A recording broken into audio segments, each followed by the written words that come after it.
Hi hello. അപ്പോൾ 26-നായിരുന്നു എൻ്റെ birthday. ഇത് എൻ്റെ തലേദിവസത്തുള്ള കലാപരിപാടികളാണ് കേട്ടോ. ഞാൻ മുടി ഒന്ന് ചെറുതായിട്ടൊന്ന് കട്ട് ചെയ്യാനായിട്ട് വന്നതാണ്. അപ്പം ഹെയർ ഡ്രസ്സ് പറഞ്ഞു ചെറുതായിട്ട് ലെയേഴ്സൊക്കെ കൊടുക്കാം, അതേ ഈ തലയിൽ ഇപ്പോൾ പണിയാൻ പറ്റുള്ളൂ, എന്താ വെച്ചാൽ മുടി ഒന്നും ഇപ്പോൾ കാര്യമായിട്ടില്ല എന്ന്. അപ്പം ഞാൻ പറഞ്ഞു എന്തൊക്കെയായാലും ഒരു ചെറുതായിട്ടൊന്ന് മേക്ക് ഓവർ തന്നാൽ മതി എന്ന് പറഞ്ഞു. അങ്ങനെ ആൾ പരമാവധി നോക്കി. അങ്ങനെ അപ്പോഴേക്കും അടുത്ത ആൾ വന്നിരുന്നു കേട്ടോ, ഈ വെളുത്ത മുടി കറുപ്പിക്കാനും പിന്നെ ചെറുതായിട്ടൊരു ഹെയർ കട്ടിനും വേണ്ടിയിട്ട്. അങ്ങനെ അതൊക്കെ കഴിഞ്ഞ് ഞാൻ വന്ന് ഇരുന്നത് ഒരു പെഡിക്യൂർ സെഷനായിരുന്നു കേട്ടോ. ഈ പെഡിക്യൂറും മെനിക്യൂറും ഞാൻ കുറേ കാലങ്ങളായി ചെയ്തിട്ട്, അപ്പോൾ അതുകൊണ്ട് തന്നെ അവർക്ക് വൃത്തിയായി കുറേ പണിയേണ്ടി വന്നു. എന്ന് വെച്ചാൽ ഞാൻ വൃത്തിയായി കുളിക്കാറില്ല എന്നുണ്ട് കേട്ടോ, ഞാൻ വൃത്തിയായി കുളിക്കുകയൊക്കെ ചെയ്യും. പക്ഷേ കാലൊക്കെ നമ്മൾ ഈ ഡീപ്പ് ക്ലീൻ പറയുന്ന സാധനം ഉണ്ടല്ലോ, അതെപ്പോഴും മന്ത്ലി വൺസ് ചെയ്യണത് എപ്പോഴും നല്ലതാണ് കേട്ടോ. ഞാനതൊക്കെ ചെയ്തുകൊണ്ടിരുന്നതാണ്, പക്ഷെ അവിടെ പോയോടെ ശ്രദ്ധിക്കാൻ സമയം കിട്ടാറില്ല.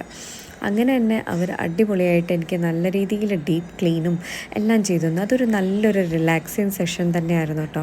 ഞാൻ കുറേ ദിവസങ്ങളായി ആഗ്രഹിച്ചൊരു കാര്യമാണ്. അപ്പോൾ ബർത്ത്ഡേയുടെ തലേ ദിവസം തന്നെ രഞ്ജിത്ത് എന്നെ കൊണ്ടുപോയി. അതിന് രഞ്ജിത്തിന് വളരെയധികം താങ്ക്സ്. അപ്പം അതൊക്കെ ഞാൻ നല്ല രീതിയിൽ എൻജോയ് ചെയ്തു. പെഡിക്യൂറും മെനിക്യൂറും ഒക്കെ ചെയ്ത് കഴിഞ്ഞിട്ടുണ്ടായിരുന്നു. അവരെൻ്റെ കുഞ്ഞ വിരലുകളിൽ നെയിൽ പോളിഷൊക്കെ ഇട്ട് തന്നു.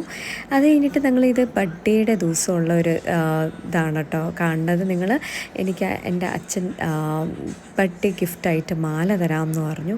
അങ്ങനെ ഞങ്ങൾ ഭാഗ്യ എന്ന് പറഞ്ഞിട്ട് ഇവിടെ കൊട്ടാരക്കരയിലുള്ള ജ്വല്ലറിയിൽ വന്നതാണ്. അപ്പോൾ ഈ കാണുന്നതൊക്കെ അവിടുത്തെ കുറച്ച് സാധനങ്ങളായിരുന്നു കേട്ടോ. ഞാൻ ഈ മാലയും ഈ ഡയമണ്ടിൻ്റെ ലോക്കറ്റുമാണ് എടുത്തത്. അതേപോലെ തന്നെ അമ്മയുടെ വകയായിട്ട് എനിക്കൊരു പാദസരവും കിട്ടി കേട്ടോ. അങ്ങനെ അതൊക്കെ ഇട്ടിട്ട് സുന്ദരിയായിട്ട് ഒരുങ്ങി ഞാൻ നിൽക്കുകയായിരുന്നു എല്ലാവരെയും കാത്ത്. അപ്പോൾ ഫാമിലി, നമ്മുടെ അടുത്തുള്ള ഫാമിലി എല്ലാവരും വന്നിട്ടുണ്ടായിരുന്നു. ചെറിയൊരു കേക്ക് കട്ടിങ് ഉണ്ടായിരുന്നു.